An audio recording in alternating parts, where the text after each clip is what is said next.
I hope these devos are making you read Psalm 119 with fresh eyes to look at all the terms for the word, precepts, commands, statutes, and we're now on the word laws. The life-giving source that we have to have in order to thrive. Laws are sets of rules that protect our safety as citizens, and they help provide general safety.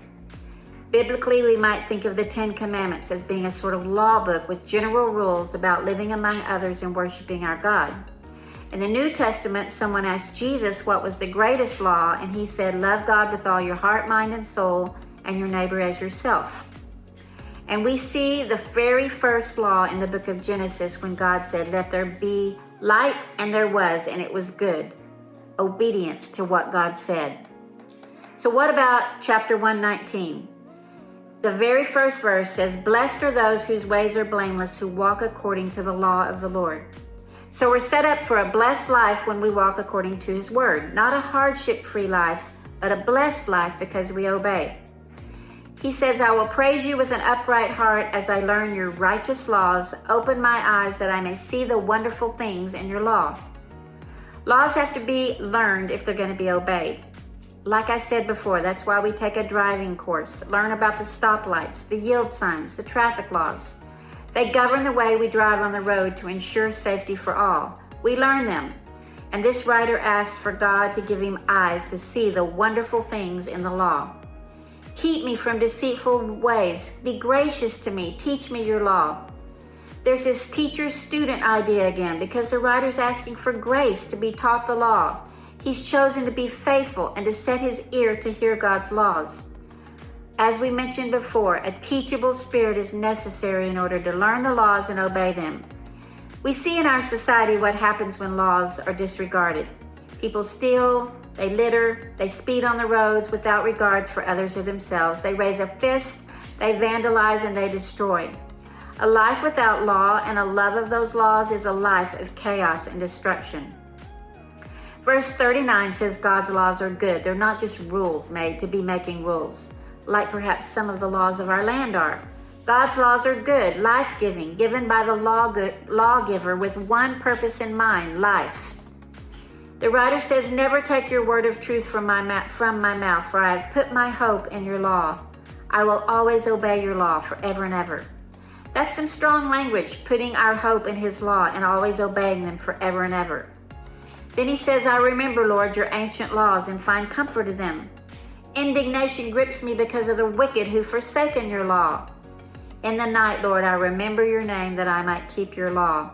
He observes that those that forsake God's law are wicked and come to ruin, but those that turn toward God's law live.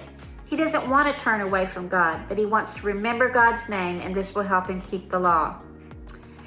If in a little town like Mayberry, for example, the people highly regarded the sheriff like Andy, then most of them gladly obeyed the laws. But anytime doubt arises about the competency of the leader, then laws are broken. We have a God that's trustworthy, and therefore it's a delight to obey him with every single law that he gives. We're not to forget his law, and in verse 62 it says, at midnight I rise to give you thanks for your righteous laws. And here the verses says at midnight. Have you ever done that? I can't say that I have. I don't think I've risen at midnight. Maybe in fear, but not to give thanks for God's laws. But that's what he did. What did that stir rising at midnight? He remembered God's heart, his laws, and he had a thankful heart. Here again, the law from your mouth is more precious than silver and gold. Oh, how I love your law, and I meditate on it all day long. There's this prevailing theme throughout the chapter of this yearning, realizing the value of God's words, this amazing love that preempts meditation on it all day long. Perhaps that's what we're missing. I wonder what it would be like to take a few of the laws of God, a few of his strong commands and decrees, to memorize them and think on them all day as we drive, cook, clean, tend to family, pay bills. Would it stir up love and longing for more? He says, accept, Lord, the praise of my mouth and teach me your laws. Though I constantly take my life in my hands, I will not forget your law. And then we would ask him to teach us some more, and we'd never forget his law when we're tempted to stray. In verse 120, it says we would stand in awe of his laws. Back to that driving course we've talked about. Can you imagine closing the book and just smiling and being in awe of and panting and wanting more? No way. We slam the book shut and say, give us the keys and let us get on the road. Verse 137 says, you're righteous, Lord. Your laws are right. Right means not wrong, ever. Righteous means he's divine and he always acts in according to his character. That's a foundational belief that he's right and righteous always. We're to ask him to preserve our life according to his law because his compassion is great. No matter how well we obey the laws of our land, death can occur. There's another person in the lane next to us that might not be obeying the laws. We can do everything right and still suffer in the hand of this world. But our life cannot be taken. We can always be delivered, and his compassion is new every morning for those that love his law. He says, 7 times a day I will praise you for your righteous laws, and great peace have those who love your law, and nothing can make them stumble. That's literally all day. Praising God for his laws results in peace, and peace results in not stumbling. I don't live in peace all day. I stumble in my faith and my relationships, and I acknowledge that it's often because I question God. I wonder about his ways.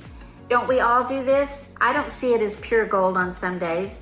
But we can ask him to be teachable, to sit at his feet and develop a love and a trust for our God who is right and righteous. And at the end he says, I long for your salvation, your law gives me delight. Let me live that I may praise you, that your laws will sustain me. But I have strayed like a lost sheep. His law gives us delight, his laws sustain us, and yet we all stray like lost sheep. The beauty of this chapter is its reference to the laws of God, his words, and they're all amazing. Desire, longing, love, coupled with the straying and the stumbling, a perfect picture of our humanity. That's why we need the law, the word, that's richer than gold to sustain us and give us life.